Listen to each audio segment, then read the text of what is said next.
Hey guys, welcome to episode number 11 of Rack and Rock Chronicles.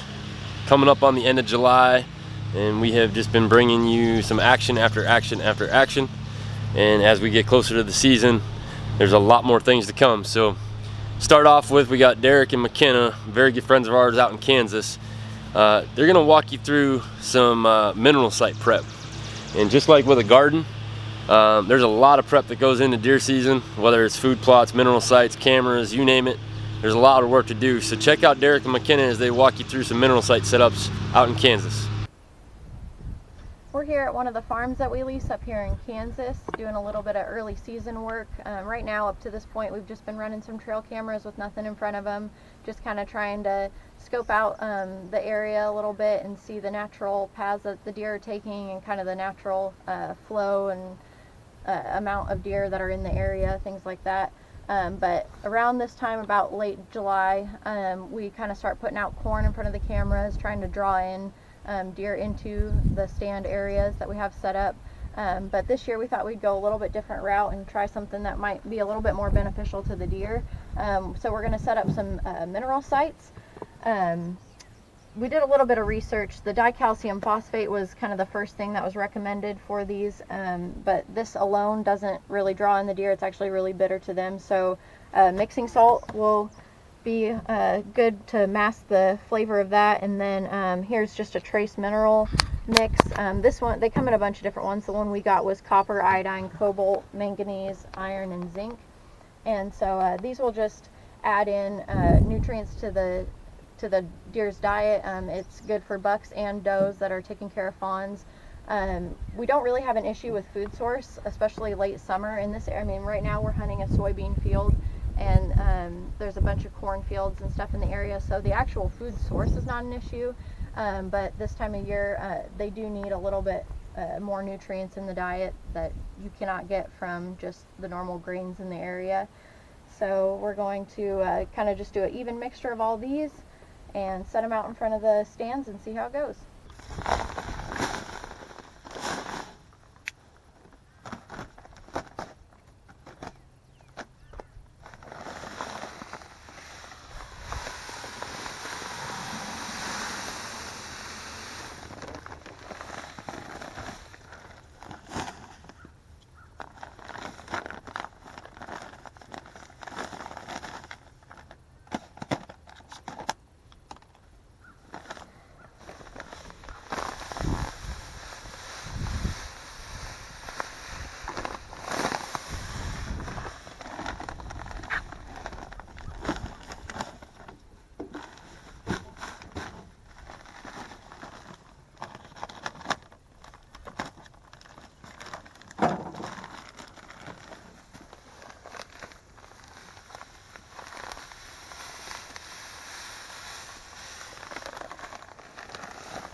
Part of the reason of working this up into the ground is so it'll last a little bit longer.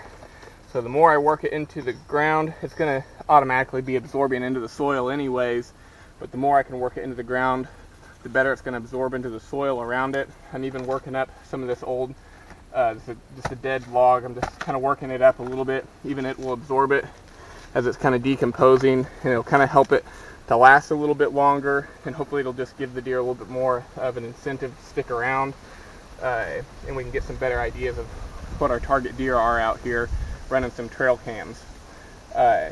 Probably, since it's first time we're building a mineral site out here, I want to work a decent amount into the ground and into the soil so that it's there for a long amount of time.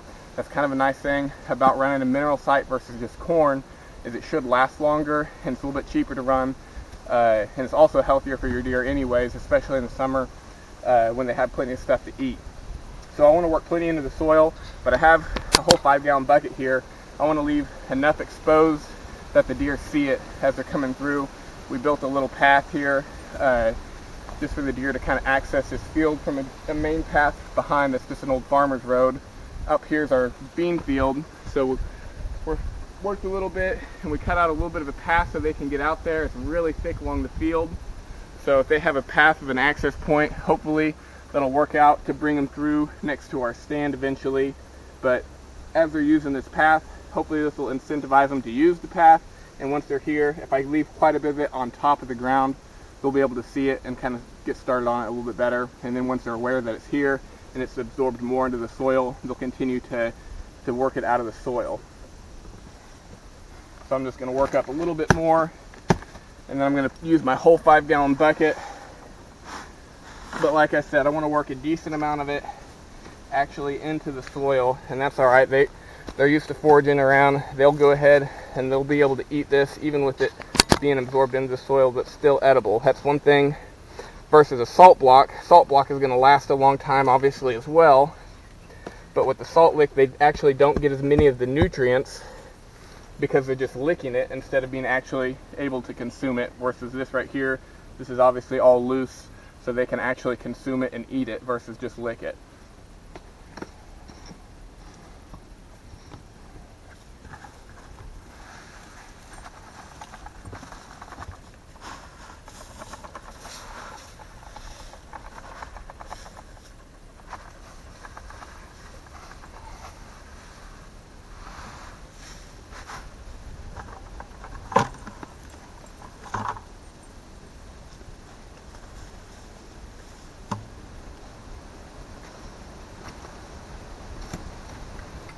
So we're going to set this camera up right by the new spot. The biggest mistake we've had, besides leaves not getting all pushed down, is having it too high. So I'll make sure, try to get as much of the path and the mineral site as I can in the view.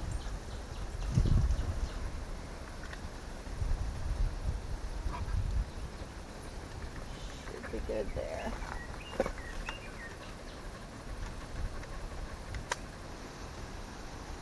So we brought our computer out here knowing that we were going to move some cameras around that we had already had out. We thought we'd clear the cards, but thought we'd see this camera that we're pulling now was actually about 20 yards that way, was where we had our hit list buck, our top pick last year. Picture him late in the season, so got some turkeys, cows. Oh.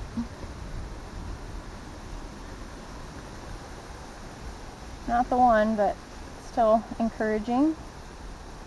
A little guy there. Maybe next. So just like Derek was saying on the other one, getting some of this old rotten wood worked into it is going to help just to absorb it a little bit more, just like with the wet dirt. Anything to make it last a little bit longer and get the deer to keep coming back to it.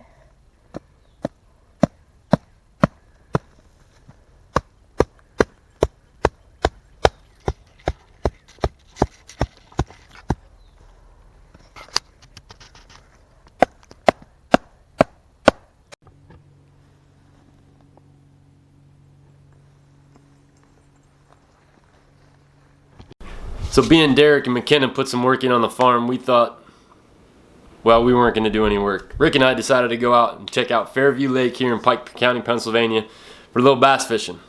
Wasn't exactly what we planned, and we didn't get everything we wanted to get on footage, like the one fish that Rick caught.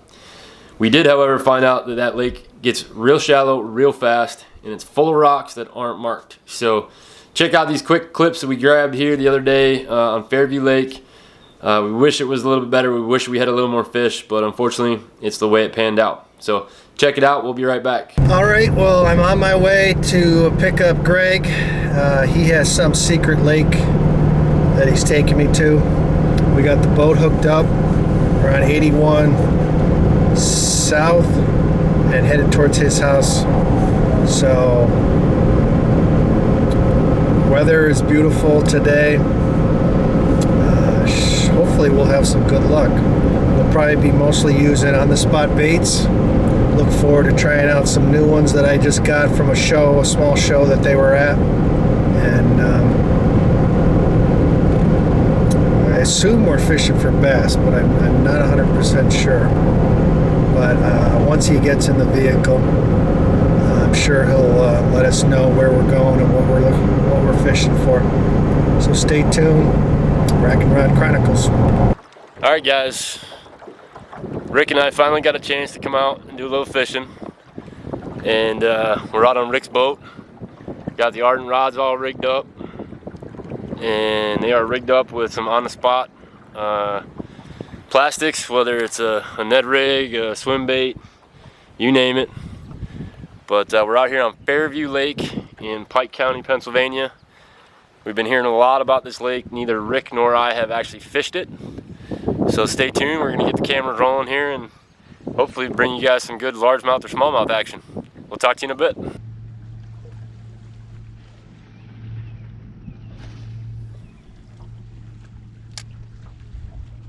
So we're Fairview Lake. Rick and I are out on his boat, and this is the first time either of us have fished this lake.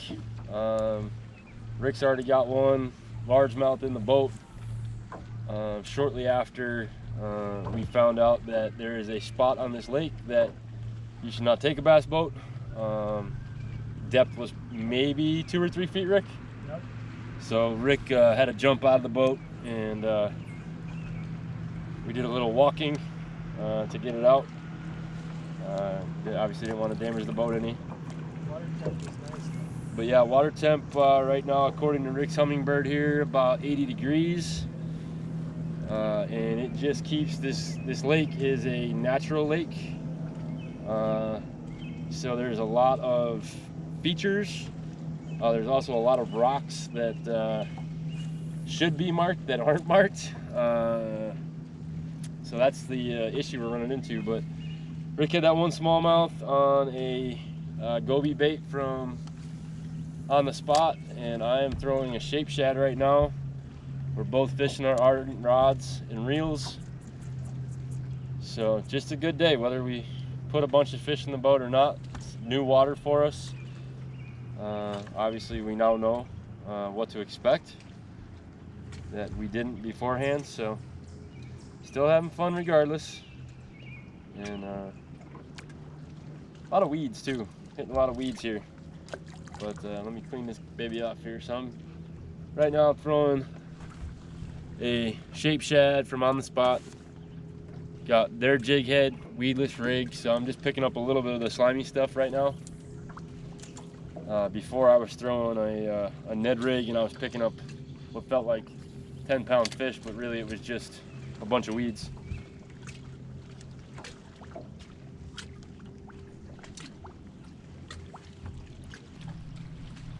Yeah, 3 feet.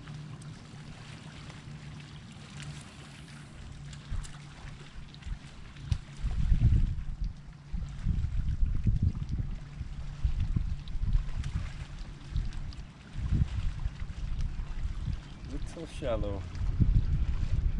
Here they come. Here comes the pontoon boat. That's our entertainment for this evening, since we only have one fish.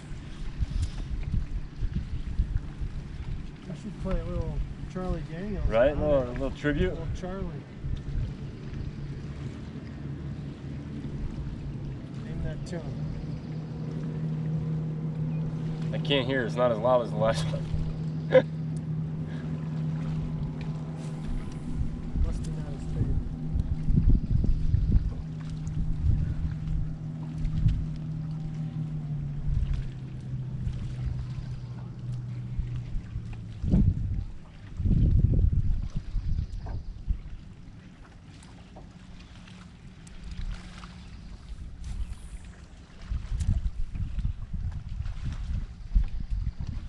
Now, maybe that my phone won't ring, I'm gonna go live. Oh boy. See how Rick fishes.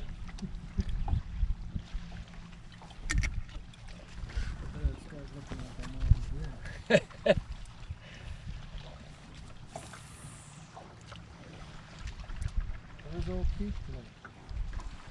Well, I figured he'd still be at work for a while. Oh, I can't go live. We got no service on this side of the lake. Probably better off.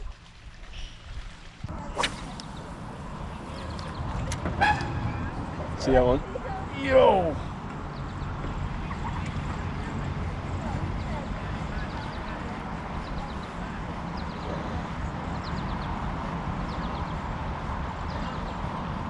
No way in hell. Is got that a snake. or a stick? That's a stick. Oh, okay. Thank goodness for boy. I thought it was too. I was freaking out a little bit.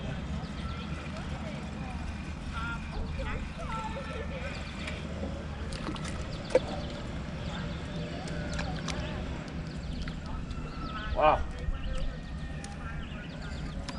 You put up a good fight too.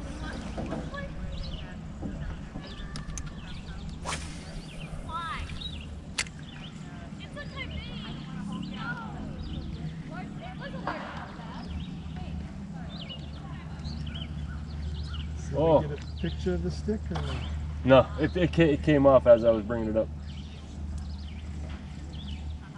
were you live? No, because the GoPro's facing you. It's on right now? Yeah, I just leave it running. It'll run for about 2.5 hours.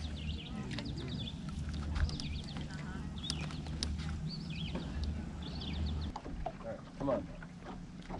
That's a big rock right there. I can see the whole thing. It's all rock.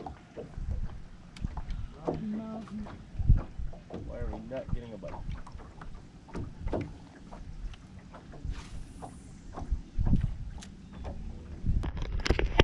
So this is why having jig heads, like on the spot jig heads, comes in to play so much. So I just lost my last Ned head that I had. I got hooked up on a rock, and I have a weedless one, but I kind of save those for the swim baits. So I have to switch out to some jig heads, regular jig heads, and look real close what's happened with the eyelet. There's no way I can get my line through there, so now I get to fight with this to get, and I'm not even fighting. So we're gonna go a little different route. How many big heads you think you lost? Today? Yeah. 3. That's it? Yeah. 4. Sorry, 4.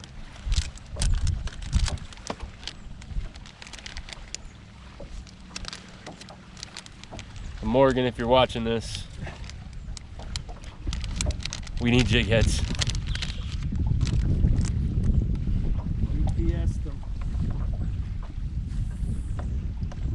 What was the address? 195 Gumblestone Road? That's where the truck is parked anyway.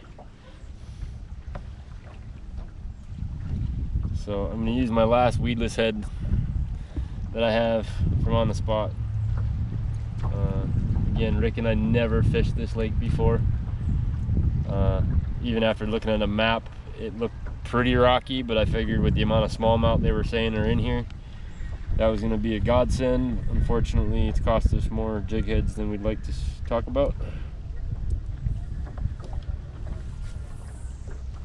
And that one lasted a little longer because I was able to get that one unstuck a few times. And this Gliss line from Ardent is no joke. it doesn't break. I'm running 12-pound test, but it's about as thick as 8-pound, which I really do like, and it does cast very, very well. You missed one?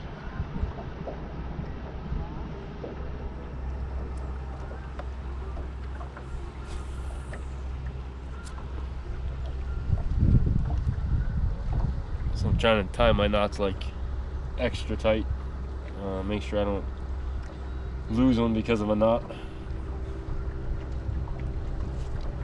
And that's the one thing that this cutter that I have doesn't have, is a jig head paint buster.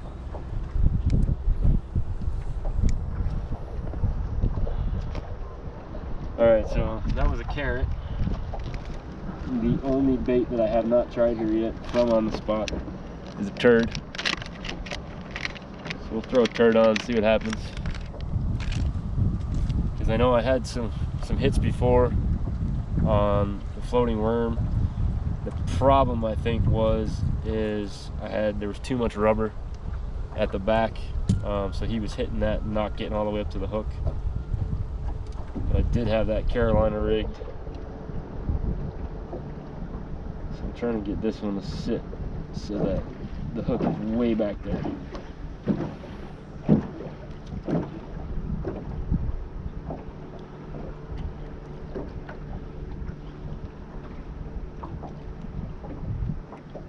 So, turd it up. Oh, sweet, you got it. And then I realized my line was going with it.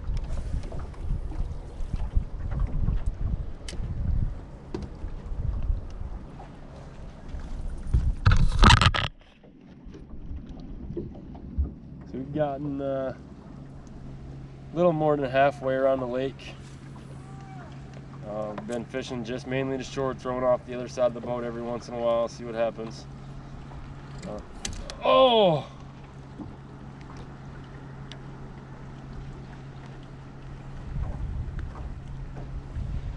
I had him. He hit it on the way in. Well, what happened? Apparently my knot wasn't as tight as I hoped. What kind of knots are you tying? But wait, let's take a look. So this is the luck I have, guys. So literally I just tied that jig head on. No, that was clear, took me right off. My knot's gone.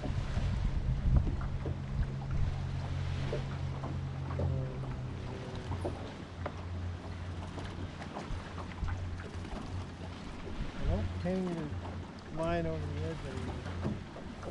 You'll be all tangled up again. Can't believe that just happened.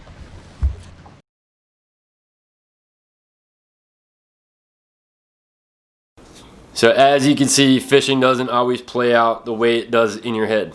But seasons are getting close and turkey season's well behind us, but now is the time you want to start looking at all of your trips for next year and start booking them out in advance.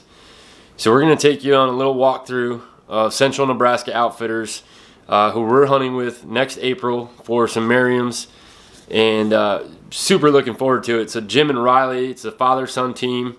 Jim kind of runs the business end of it for right now, and Riley runs the guide portion of it.